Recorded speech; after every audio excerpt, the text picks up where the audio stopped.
नमस्कार बच्चों। आज हम हिमालय की बेटियां नामक पाठ पढ़ने जा रहे हैं। सबसे पहले बच्चों हम पाठ के बारे में थोड़ी जानकारी लेते हैं। पाठ का सारांश हम जान लेते हैं। यह पाठ लेखक नागार्जुन ने लिखा है, जिसमें उन्होंने हिमालय और उससे निकलने वाली नदियों के बारे में बताया है। हिमालय से बहने वाली गंगा, यमुना, सतलुज आदि नदियां दूर से लेखक को शांत, गंभीर दिखाई देती थीं। लेखक के मन में इनके प्रति श्रद्धा के भाव थे। जब लेखक ने इन नदियों को हिमालय के कंधों पर चढ़कर देखा तो उन्हें लगा कि ये तो काफी पतली हैं, जो समतल मैदानों में विशाल दिखाई देती थी। लेखक को हिमालय की इन बेटियों की बाल लीलाओं को देखकर आश्चर्य होता है। हिमालय की इन बेटियों का न जाने कौन सा लक्ष्य है जो इस प्रकार से बेचैन होकर बह रही हैं। नदियां बर्फ की पहाड़ियों में, घाटियों में, चोटियों पर लीलाएं करती हैं। लेखक को लगता है देवदार, चीड़, सरों, चिनार आदि के जंगलों में पहुंचकर शायद इन नदियों को अपनी बीती बातें याद आ जाती हैं। सिंधु और ब्रह्मपुत्र, दो महानदियां हिमालय से निकलकर समुद्र में मिल जाती हैं। हिमालय को ससुर और समुद्र को उसका दामाद कहने में भी लेखक को कोई झिझक नहीं होती। कालिदास के यक्ष ने अपने मेघदूत से कहा था कि बेतवा नदी को प्रेम का विनिमय देते जाना, जिससे पता चलता है कि कालिदास जैसे महान कवि को भी नदियों का सजीव रूप पसंद था। काका कालेलकर ने भी नदियों को लोक माता कहा है, लेकिन लेखक इन्हें माता से पहले बेटियों के रूप में देखते हैं। कई कवियों ने इन्हें बहनों के रूप में भी देखा है। लेखक तिब्बत में सतलुज के किनारे पैर लटकाकर बैठे और इससे वे काफी प्रभावित हो गए। बच्चों, इस पाठ में नागार्जुन ने संस्कृत निष्ठ भाषा का प्रयोग किया है। काफी शब्द ऐसे होंगे जो आपको शायद समझने में कठिनाई हो, तो ऐसे ही कठिन शब्दों के अर्थ हम जानते हैं। संभ्रांत, सभ्य, कौतूहल, जिज्ञासा, विस्मय, आश्चर्य, बाल लीला, बचपन के खेल, प्रेयसी, प्रेमिका, अधित्यकाएं, पहाड़ के ऊपर की समतल भूमि, उपत्यकाएं, चोटियां, लीला निकेतन, लीला करने का घर, यक्ष, कालिदास के मेघदूत का मुख्य पात्र, प्रतिदान, वापस, सचेतन, सजीव, मुदित, खुश, खुमारी, नशा, बलिहारी, कुर्बानी, नटी, कोई भूमिका निभाने वाली स्त्री, अनुपम, जिसकी कोई उपमा ना हो। बच्चों, प्रश्न देखते हैं। पहला प्रश्न है हमारा कि नदियों को मां मानने की परंपरा हमारे यहाँ अत्यंत पुरानी है, लेकिन नागार्जुन ने उन्हें कुछ अन्य रूपों में देखा है। तो वो कौन से रूप हैं, उनकी बात करते हैं। नदियों को मां मानने की परंपरा भारतीय संस्कृति में अत्यंत पुरानी है। नदियों को मां का स्वरूप तो माना ही गया है, लेकिन लेखक ने उन्हें बेटियों, प्रेयसी व बहन के रूपों में भी देखा है। दूसरा प्रश्न था हमारा, सिंधु और ब्रह्मपुत्र की क्या विशेषताएं। सिंधु और ब्रह्मपुत्र हिमालय की दो ऐसी नदियां हैं जिन्हें ऐतिहासिकता के आधार पर पुल्लिंग रूप में नद भी माना गया है। उनके विशाल रूप के कारण उनको यही नदियां हैं जिनको पुल्लिंग रूप में हम बोलते हैं या पुरुष रूप में इनका उच्चारण हम करते हैं। बाकी सभी नदियों को हम स्त्रीलिंग में ही बोलते हैं। इन्हीं दो नदियों में सारी नदियों का संगम भी होता है। प्राकृतिक और भौगोलिक दृष्टि से भी इनकी महत्ता है। कहा जाता है कि ये दो ऐसी नदियां हैं जो दयालु हिमालय के पिघले हुए दिल की एक एक बूंद से निर्मित हुई हैं। इनका रूप विशाल और विराट है। इनका रूप इतना लुभावना है कि सौभाग्यशाली समुद्र भी पर्वतराज हिमालय की इन दो बेटियों का हाथ थामने में गर्व महसूस करता है।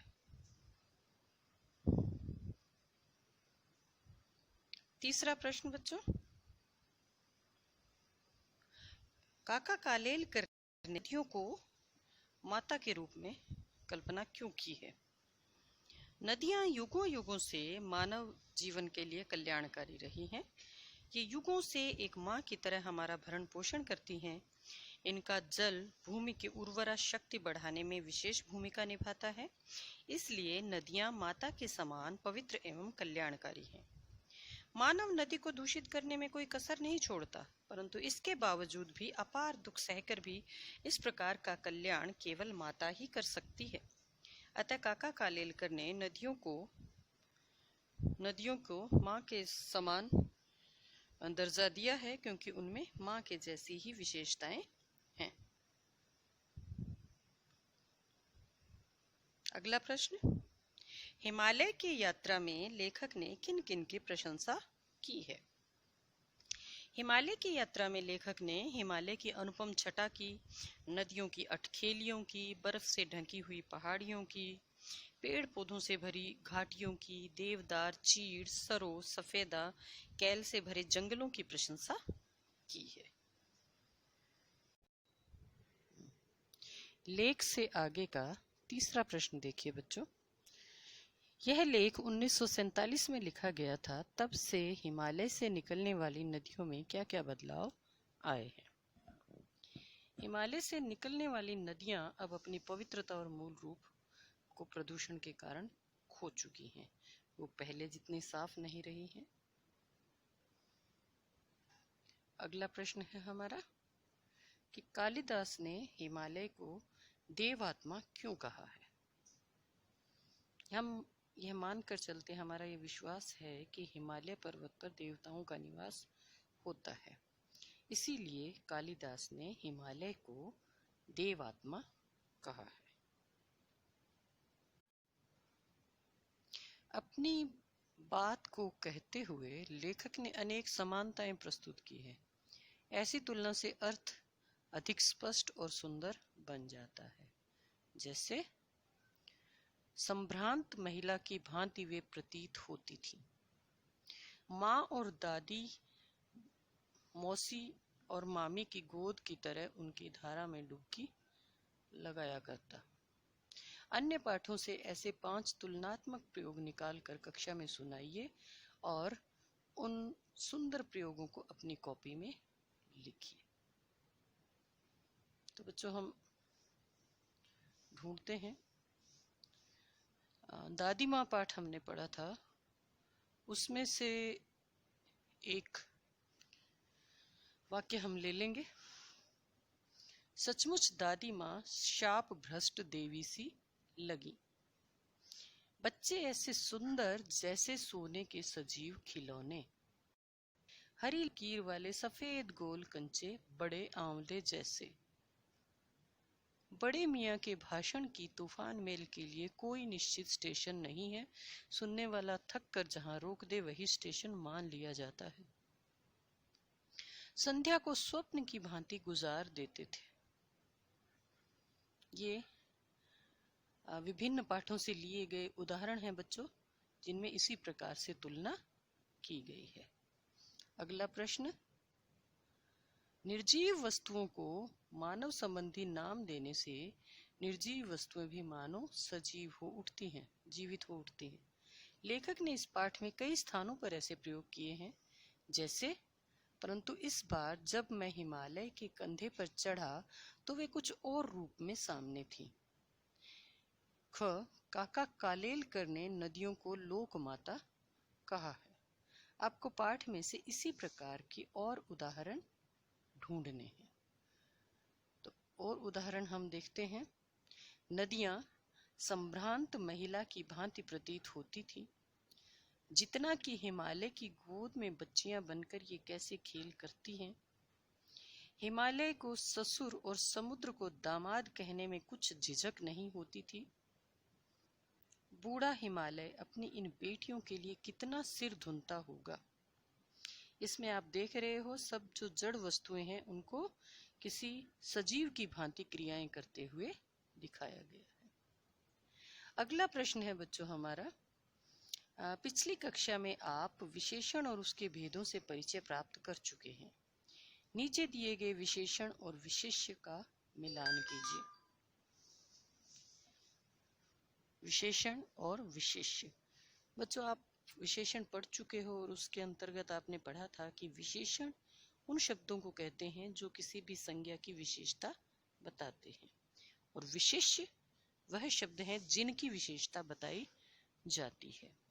तो जो हम प्रश्न देख रहे हैं बच्चों, इसमें एक तरफ विशेषण दिए हैं और दूसरी तरफ उनके विशेष्य हैं। हमें इनका सही ढंग से मेल करना है। तो इसका मेल हम देखते हैं बच्चों। अभी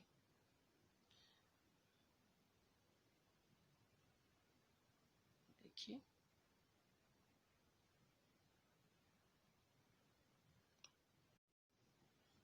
देखिए बच्चों, संभ्रांत महिला, चंचल नदियां, समतल आंगन, घना जंगल, मूसलधार वर्षा।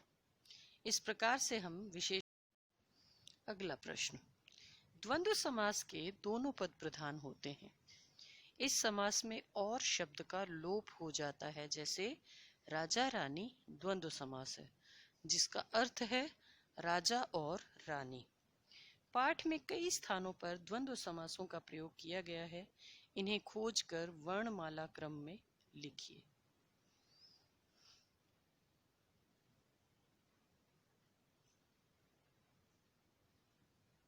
छोटी बड़ी, दुबली पतली, भावभंगी, माँ बाप।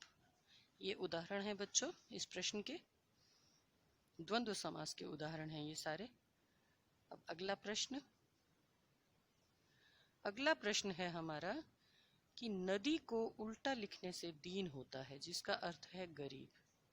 आप भी ऐसे 5 शब्द लिखिए जिसे उल्टा कर लिखने पर सार्थक शब्द बन जाएं। प्रत्येक शब्द के आगे संज्ञा का नाम भी लिखिए, जैसे नदी से दीन हुआ तो भाववाचक संज्ञा हो गई। तो बच्चों, अब हम देखते हैं। नव वन जातिवाचक संज्ञा हो गई। राम मरा भाववाचक संज्ञा। राही हीरा द्रव्यवाचक संज्ञा। धारा राधा व्यक्तिवाचक संज्ञा। नामी मीना व्यक्तिवाचक संज्ञा। अगला प्रश्न, समय के साथ भाषा बदलती है, शब्द बदलते हैं और उनके रूप बदलते हैं। जैसे बेतवा नदी के नाम का दूसरा रूप वेत्रवती है। नीचे दिए गए शब्दों में ढूंढकर इन नामों के अन्य रूप लिखिए। अब बच्चों, जो शब्द सीधे दिए गए हैं और जो बॉक्स में दिए गए हैं, हमें इनमें शब्दों का मिलान करना है। इनसे संबंधित दूसरा शब्द हमें ढूंढना है। सतलुज शतद्रुम, झेलम वितस्ता, अजमेर अजय मेरू, रोपड़ रूपपुर, चनाब। चनाब का बच्चों इसमें दिया नहीं गया है। चनाब का असल में जो अर्थ है वो चंद्रभागा है, जो इसमें नहीं दिया गया है। बनारस वाराणसी। इधर बॉक्स में जो विपाशा दिया गया है बच्चों, विपाशा को आज हम व्यास नदी के नाम से जानते हैं। तो इसमें आप एक और जोड़ लेंगे। चिनाब के साथ आप चंद्रभागा लिखेंगे और विपाशा के साथ आप व्यास नदी लिखोगे। अब अगला प्रश्न है हमारा कि उनके ख्याल में शायद ही यह बात आ सके कि बूढ़े हिमालय की गोद में बच्चियां बनकर ये कैसे खेल जाती हैं। उपर्युक्त पंक्ति में ही के प्रयोग की ओर ध्यान दीजिए। ही वाला वाक्य नकारात्मक अर्थ दे रहा है, इसलिए ही वाले वाक्य में कही गई बात को हम ऐसे भी कह सकते हैं कि उनके ख्याल में शायद यह बात न आ सके। इसी प्रकार नकारात्मक प्रश्नवाचक वाक्य कई बार नहीं के अर्थ में इस्तेमाल नहीं होते हैं, जैसे महात्मा गांधी को कौन नहीं जानता। दोनों प्रकार के वाक्यों के समान 3-3 उदाहरण सोचिए और इस दृष्टि से उनका विश्लेषण कीजिए। आपको 3 शब्द ऐसे लिखने हैं जिनमें ही लगता है लेकिन नकारात्मक अर्थ निकलता है, और 3 वाक्य इस प्रकार के लिखने हैं जिनमें आपने नहीं लिखा है लेकिन जहां सकारात्मक अर्थ निकलता है। तो बच्चों, ये हम देखते हैं। ही के प्रयोग वाले वाक्य हम देखते हैं। वे शायद ही यह काम पूरा करें। उन्होंने शायद ही जाना हो कि मैं अस्वस्थ हूं। मेरे ध्यान में शायद ही तुम्हारा ख्याल आए। यहाँ ही शब्द जो है वो नकारात्मक अर्थ दे रहा है, नहीं का अर्थ दे रहा है। नहीं के प्रयोग वाले वाक्य, कंस के षड्यंत्र को कौन नहीं जानता। यहाँ नहीं होते हुए भी हाँ के अर्थ में ये आ रहा है, सकारात्मक आ रहा है, यानी कंस के षड्यंत्र को सब कोई जानते हैं। आज मोदी जी को कौन नहीं जानता। राजमाता के स्वभाव को कौन नहीं पहचानता। तो बच्चों, ये थी हमारी भाषा की बात। इसी के साथ हमारा यह पाठ पूरा हो गया है।